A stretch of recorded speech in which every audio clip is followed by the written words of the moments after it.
When it comes to irritable bowel syndrome, what we usually typically think of is alternating type bowel habits. So the patient one day will be having constipation, but the next day they'll be having diarrhea. Well, typically when they have a bowel movement, they typically will get relief from this abdominal pain that they're having. They can also have abdominal bloating, and usually when it occurs, it's usually after having a meal or some type of stressor in their life in which they feel bloated, they start having constipation, they start having diarrhea. The difference between this and inflammatory bowel disease is that irritable bowel syndrome typically will have a negative workup. It typically isn't as serious as inflammatory bowel disease at the presentation.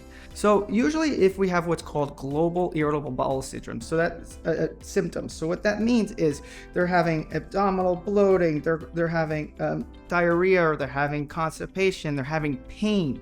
That can be another symptom of irritable bowel syndrome.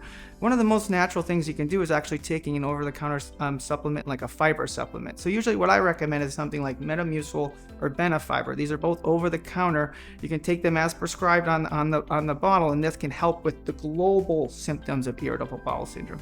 Otherwise, we usually treat it based on the indication. So there's a couple different types of irritable bowel syndrome. We have irritable bowel syndrome C, which is constipation, IBS-D, which is diarrhea, and we have IBS mixed, which is kind of a mix between the two.